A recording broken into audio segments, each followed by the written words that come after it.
It was just another Monday afternoon, and I just finished reading my weekly webcomics, all popularly known as Manhwas. After reading all of them, I thought to myself, I need something else that I can look forward to, apart from Lookism and Windbreaker. Something a bit different. That is how I stumbled upon Serena, and oh boy, I'm glad I did. Hey guys, my name is Uwe, and this is Torah Reviews, or Torah, I'm not really sure yet. But let's get on with the video. Serena is a webcomic created by Ina and is updated every Thursday on the Webtoon platform. So after watching the video, you can go check it out. Serena is a story set in the early 20th century and is set in a fictional country called Meuracevia. At the starting of the show, we see a woman in a mask laughing about an incident at the party that she just attended, talking to what seems to look like a friend or maybe her butler. The woman in the mask says she wants to drink more and she's not ready to end the night just yet. The glass is empty. "Frederick, go bring me more wine," she commands. "I think that's enough for today." She goes on to ask whether he's been unhappy because of what people were saying behind her back at the party. That evil girl. She barely got back on her feet because of her husband, and she has the audacity to have an affair. Despite all the rumors about her, she clearly seems unfazed and unbothered by it. But Frederick the butler clearly can tell that she's lying and is upset. You know, at that point in time while reading it, I expected her to shove it off or start crying, but I didn't expect her to throw her empty glass of wine away and make a grown man kneel before her, taking off Frederick's mask and exposing a beautiful looking young man, also telling that the same young beautiful man to stop pissing her off with his stare and stop testing her, and telling him to fuck off and bring her more wine. He goes outside, and a maid is already approaching the room with wine. I thought Lady Serena might want this. Wait, what? Lady Serena? So that crazy babe just now was our MC. How come I didn't notice the difference with the cover? Oh well. Frederick bows and takes the wine back to his mistress. The maids are having a discussion about the return of their master, in which one of them states, "They will be in a bad mood tomorrow, so pay special heed to their requests. Our master will be exhausted from the season-long business trip, and Lady Serena will naturally be upset because her husband is back." After that, the maid talks about how the master's coming will affect the Serenity Manual. This was the prologue of Serena. The prologue was so good that I almost missed the tips that the author added at the bottom of the chapter. This was obviously a very catchy intro that makes you want to know more about what is happening at this mansion. What's the deal with Frederick being treated like that? What's the deal with Serena? Is she really just a spoiled princess? What do they mean by the whole family is dead? Who does she have an affair with despite being married? And who is her husband? The prologue alone opened the door to so many questions that I wanted an answer to. And, oh boy, we got them.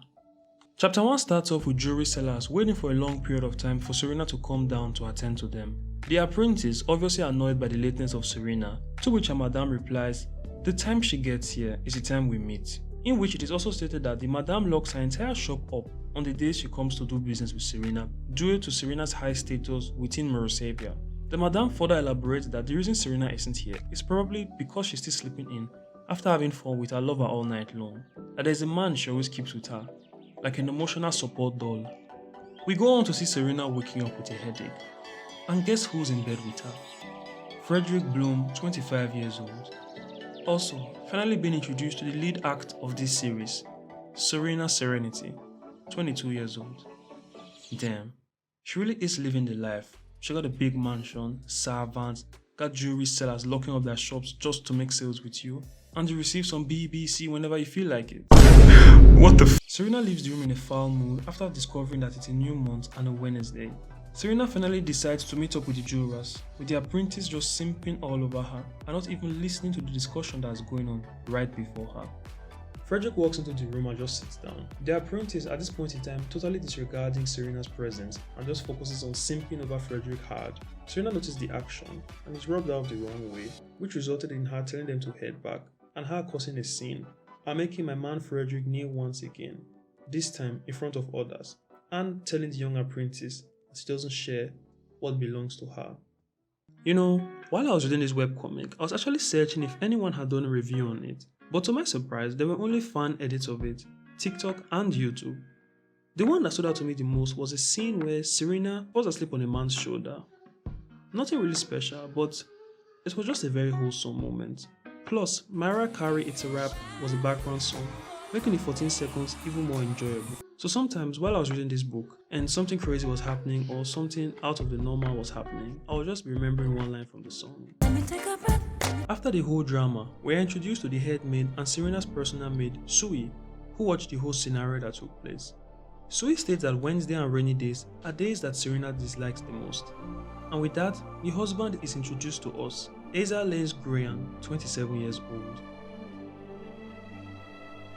In the next cut, we see Serena and Eisner eating together and are introduced to Eisner's personal secretary Raul, whom is reminiscing with Sui about the first time Serena and Eisner ate together, which ended in Serena throwing water at Eisner, which was blocked by Raul. It was also explained to us that despite the two of them hating each other, there is an unspoken rule between the two of them that enables them to tolerate each other, which is for the sake of the Serenity family and the Serenity Hotel, which is the family business. Eisner tells Serena to follow him to sign a document. He wants to abolish a tradition that he feels is unnecessary and is taking up lots of resources. But Serena refuses to sign it and just throws the document to the ground. Jesus, this girl just has an outburst every chapter now. Even the servants outside are scared that they are fighting again. Eisner just wants her to sign the damn document so that he can get on with his day. The man just came back from probably another country and wants to get some work in and rest, but Serena doesn't seem to like peace and tears the document up. We're about to get into an altercation. Serena's grandma appeared, who is the original owner and founder of the hotel. Eisner. For the sake of this video, we're going to call him Eisner. Eisner goes on to greet his grandma-in-law and Serena doesn't even bother to greet her own grandma. She's just beefing with everyone at this point. Izana says she wants to discuss something with her grandson, but Serena sneaks up and starts snitching about what her husband is planning on doing with the family tradition. Talk about loyalty. You can clearly see Serena smiling from afar, believing that her grandma would win the battle that she can't obviously win. But to her surprise, not only was her grandma okay with the decision, but she also approves of it, and even tried abolishing it during her time, but just couldn't. Serena, obviously being pissed at her grandma's decision, runs to her room searching for her walking BBC. Amine looking for Frederick for comfort and emotional support, and she reveals that she's scared that Eisner is eventually going to kill her. Wait, what? During the discussion between former and current owner of Hotel Hilton, Amine Serenity, Liansa talks about the history of the hotel and herself. After having a difficult breakup in her teenage days, she focused on starting a hotel and got married late, and gave birth to her daughter Bella, Serena's mom. Things were going well for the family, just for Liansa to lose her husband in the war. After fearing that something might happen to her and losing the hotel that she worked hard for her whole life, she became paranoid with fear and became very strict with Bella from a young age and trained her hard. After Bella inherited Serenity, she got married and gave birth to two kids early on, who are Serena and Harper. Unlike how Bella was strictly raised by her desperate mother Iansa, Bella wanted Serena to experience what it meant to be a child and just have fun, and would gradually teach her the family business when it was time. But things took a dark turn when Serena's parents and brother all died in a cargo accident, leaving her alone in the world at just 17 years old. Because of the death of her child, Iansa had to come out of retirement once more and run the hotel on her own. But now being older and frailer with a medical condition, Iansa was at her wit's end. An elderly owner and a young girl. Which is when Eisner walked into their lives, both parties having their own circumstances but deciding to work together to escape those circumstances, which resulted in Serena resenting her grandma for life and also forcing Serena to marry him against her will to solidify the status of the hotel once more.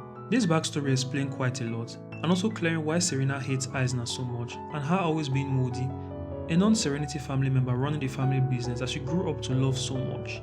Her being forced to marry him, losing her parents and younger brother at a young age, and having no idea how to handle the family business, and watching her old grandma suffer while trying to handle the family business at her age will definitely affect her mental state. On the next day after Iansa leaves, the family doctors make their monthly annual visit. While the doctors were making their annual reports to Eisner regarding the health of Iansa and Serena, the female doctor brought up a topic that no grown married man should ever have to hear.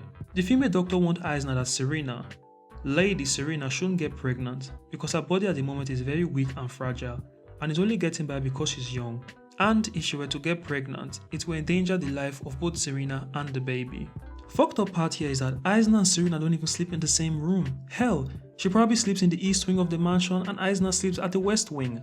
The warning from the doctor was actually directed at Serena and her lover and meant that Eisner should try and prevent another man from impregnating his wife.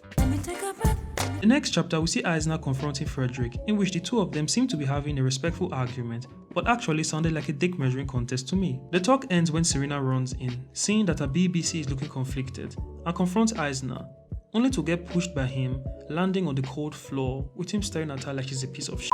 In the next chapter, we learn about Eisner's family history, that the Grayans are dangerous. They will do anything for money, fame and power. They will use blackmail, extortion and violence, and they won't hesitate to kill people. Eisner's mother committed suicide when it was revealed that she killed someone. They say she killed everyone that got in her way of business, and when she was exposed, she died saying that she would pay for it with her death. After her death, the Grayan family started a large charity for their crimes. Not only did that help clean up their reputation, but it was successful enough to help the Grayans recover.